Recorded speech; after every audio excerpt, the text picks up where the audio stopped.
soo dhawaada akhyaarta qiimaha badan leh maanta waxaanu dhigan doonaa lecturekeeni tobnaad ee kooraska malnutritionka waxaanu dhigan doonaa maanta management of acute malnutrition in infants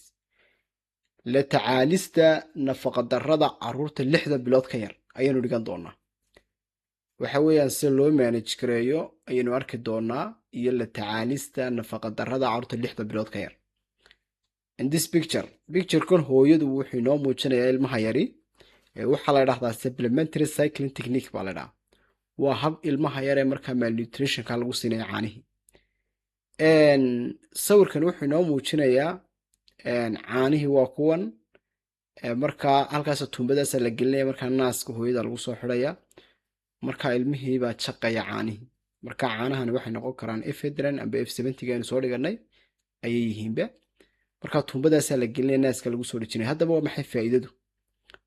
waxa weeyaan in ilmihii yaraa naaskiina stimulate gareeyo oo una hooyadii naaskii ka gurin caanihii loogu talagalay ilmaha yare markaa samka amba malnutritionka waynaga soo hadalay sida loo siiyo markaa F-Hedron iyo F-75kii ayaa la siinaya markaa tuumbada baa la soo gelinaya markaa naaska hooyada lagu soo xidhaya dabeetana sidaasuu ilmihii u nuugaya ilmihii wuxuu jaqayaa markaa caanahan naaskiina suuna uga gurin buu markaa stimulate garaynaya ayuu samaynaya in this picture sawirkan baa inoo muujinaya markaa waynu garanaa dee mar dhow ilmuhu markaa hadduu xaaladan ka baxo waa laga joojinaya technique-kan markaa naas ku jaqaya markaa ujeedadu waxa weeyaan in suuna ilmuhu naaskiina uga gurin in lagu siiyo caanihii caruurta ka yaryar 6 bilood ee malnutritionka always inta badan treatment waxaa lagu daweeyaa inpatient unit baa lagu daweeyaa wardka lagu daweeyaa caruurta ka yar 6 bilood ee malnutritionka waxaa lagu daweeyaa un keliya inpatient wardku keliya lagu daweeyaa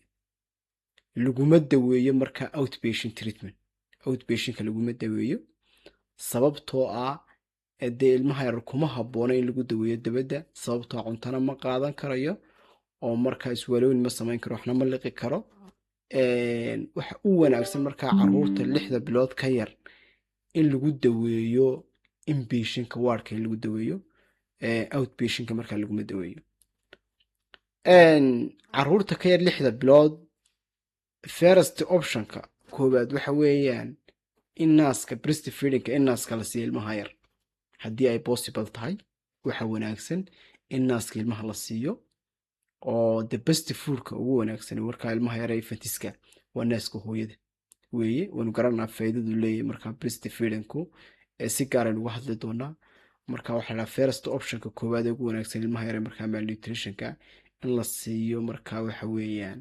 waa naaska hooyada weeye waana the best food weeye diamond milks amba caanaha xoolaha haddii after modification lagu sameeyo xataa wax laga bedbedelo not appropriate kuma habboona ilmaha yare markaa infantiska weliba samka kuma habboona markaa caanihii tusaalaha xoolaha haddii tii ariga la siiyo amba kii geela la siiyo wax laga bedbedelo modificationka la sameeyo kuma habboona keliya ilmaha yar waxa ugu wanaagsan ee talahaan lagu siiyaa appropriateka ku habbooni waa naaska hooyada weeye oo runtii faa'iidadiisana aynu isla ogsoonahay waxaan ku hadli doonaa criteria loo eego ilmaha yar infantiska criteria for admission and discharge waxaanu eegi doonaa criteria loo eego ilmaha yar markaa admissionka la dhigayo iyo criteria markaa dischargeka labadaba waynu eegi doonaa ilmaha yar admissionka criteria waliba for the waxaan jeedaa 6 monthska jira miisaankiisuna markaa uu yahay 3 kilogram waxaanu eeganaa markaa inay horta possible tahay oo ilmihii yaraa markaa breastfeeding samayn karo oo uu naaskii jaqi karo ayaynu eeganaa sidoo kale waxaanu eeganaa haddii ilmaha yar not again at home intuu guriga joogay markaa haddii ilmaha yar markaa miisaankiisa kordhi waayena isagana waynu admit garaynanaa ilmaha yar sidoo kale wait for languageki haddaynu eegno oo uu ka yaryahay markaa ministry sirska horkiisii asagana waynu admit garaynanaa haddii uu leeyahay baratalal adhamana waynu admit garaynanaa mararka qaarkood waxaa possible inuuna hooyadiiba amba dee ayna suuragalahay inay xanuunsanayso amba naaskiiba ka guray, marka ma eegano ilmaha yar inuu naaska jaqayo. markan keliya waxaynu eeganaa in ilmaha yar inuu leeyahay edema iyo inuu markaa wait for lengthki inuu ka yaryahay markaa less than ministry ayaynu eegi doonaa oo criteriada markaa ku eegano. marka maxaynu eeganaa waxa ugu muhiimsan kow inaynu eegno ilmaha yar inuu breastfeed naaska jaqayo, wait for lengthki baynu eeganaa inuu markaa serscoodkiisu ka yaryahay less than ministry,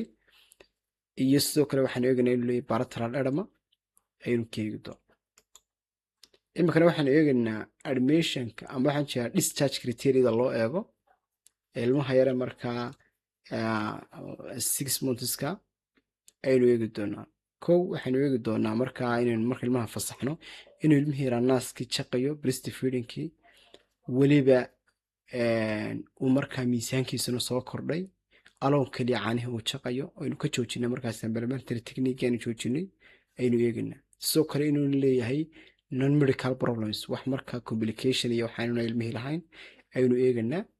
sidoo kale waynaynu hooyadii siinaa vitamins iyo markaa minerals, waa muhiim runtii hooyada xilligaa, waliba xilliga abaaraya waxaas jira in hooyada markaa la siiya waa muhiim. marka uma eegano markaa athromatic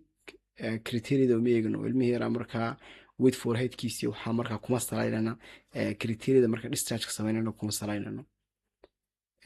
sidoo kale hadduuna ilmihii markaa possible lahayn amba una naaskii breastfeedingkii waxaanu eeganaa markaa less than 1 small screen ay tahay aynu eegano.